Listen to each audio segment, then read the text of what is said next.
Get the big win on the night, 3-1 over Chelsea. Let's bring in our Frank Leboeuf, shall we, Frank? Because defeat for your boys at Chelsea, for your Chelsea Blues. What did you think of it?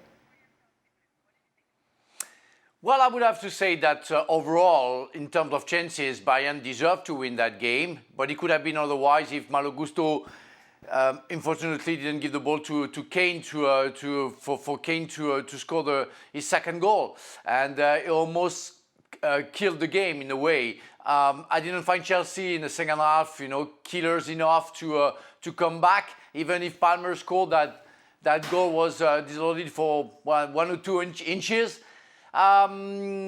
I thought, the level was good in the first half. I think that everybody worked hard and on both sides, that the level between the two teams is not that big. I think we're going to find them, being very close to each other at the end of that system. But yeah, I would have expected more about Chelsea in the second half, maybe more offensive choices, maybe sooner from the coach.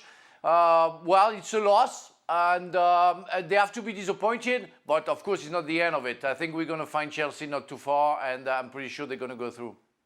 Ale, what did you make of Bayern? Because we've spoken so much as well about whether or not they recruited the right way this summer and if they can be a threat. We know that they are the threat in the Bundesliga, but if they can be a real threat in the Champions League. Were you impressed by them tonight? Yes, I was.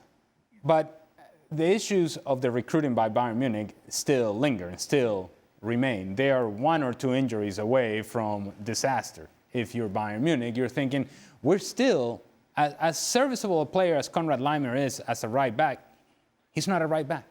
As serviceable player as Josef Stanisic can be as a left back, he's not a left back. And you see a team that when they dictate everything on the field and they dominate the possession and they get Olise involved and they get Harry Kane involved and Joshua Kimmich is running everything, they are dominant.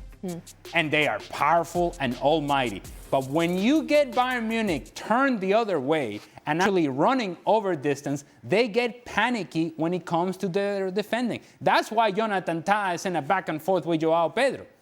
Because he knows that if Joao Pedro runs by him, there's no cover.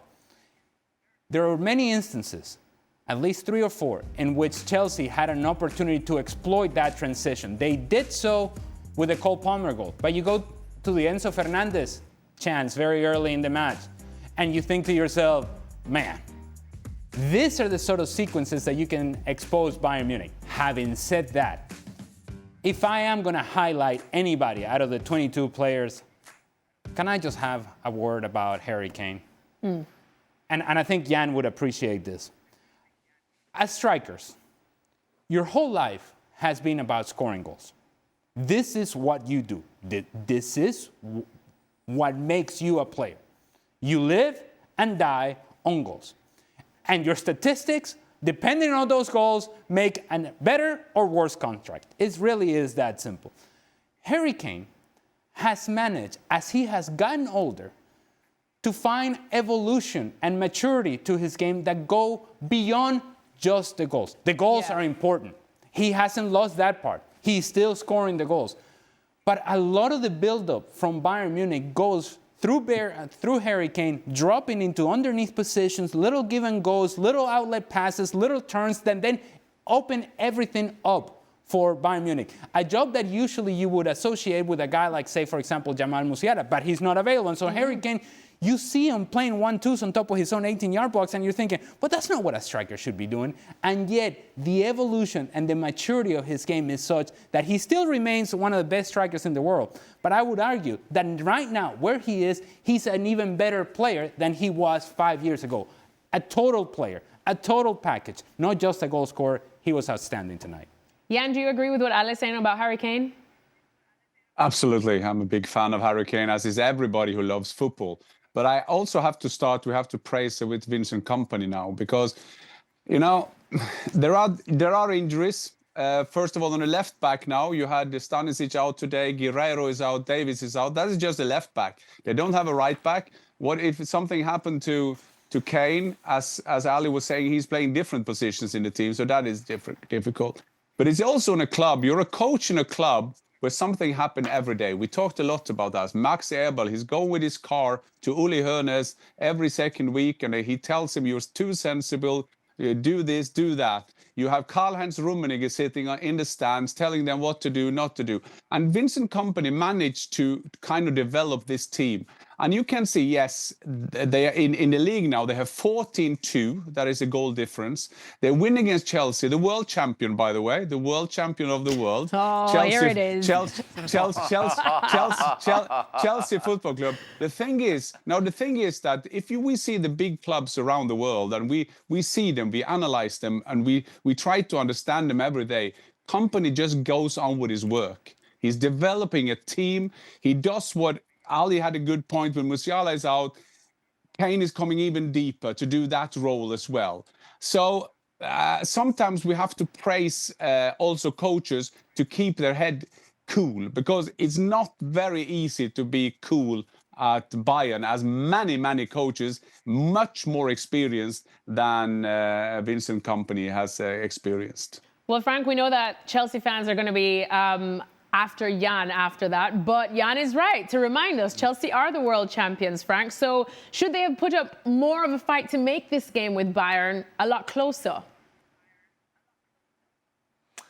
Yes, maybe, but that's a game. And again, you know, it's only because Malo Gusto made a bad tackle or an unfortunate tackle that gave Kane the possibility of scoring a goal. And after, because Palmer was inches away of not being offside, that Chelsea may be lost today, sorry, but they could have done better. But it's part of the football, and I think you have to give respect to Bayern Munich. Bayern Munich played well. And I think overall deserve to win, and that's something that can happen. I think Chelsea needs to evolve at certain points, and he's still very young, but he's getting better and better every week. And I feel more comfortable watching Chelsea, going back to what I've known about the club, and that big club that have been winning so many titles. And on top of it, the Club World Cup, fantastic one. But really, you know what? I think things are going up, and you have some players when they're not on the top. Today, Caicedo was there, but he made that penalty. He wasn't as efficient as he normally is. I didn't see Enzo Fernandez as well. Neto wasn't the best Neto. But when those players are at their top, it's very hard to cope with Chelsea. And it's been shown many times. But today wasn't the day of some players, and it didn't work. And I'm sorry, guys. Yeah, we can talk about Kane. I'm talking a little bit of Bayern Munich. Yet, it's not for me that he evolved. I think he's able to do what he was doing when he was younger. You know, going back, playing like a number 10, but physically still capable to work that way. But we have to talk about Michael Olise. I mean, that's a different class, different player. The guy is absolutely fantastic. Well, he should have scored. I agree with Ali. It was a little bit too easy on that. But what a talented player. I mean, he's a game changer for me. And I just wanted to mention that. Thank you. Just to pick up on that, Ale, because we know we have Bundesliga, Ale. And Ale, you, of course, watch Bayern extra close week in, week out on our Bundesliga coverage. I've been absolutely loving Olise at Bayern Munich, but also everything you said about Harry Kane. Looking at Bayern, we know, like I said, they are the threat in the Bundesliga. But in terms of the Champions League, that is what we know that Vincent Kompany wants for them this season. Are they a real threat there? They are. They are. Bayern Munich will be in the conversation at the end of this competition. And if they're not, it would be a real frustrating, disappointing season for Vincent Kompany and this club and the club as a whole.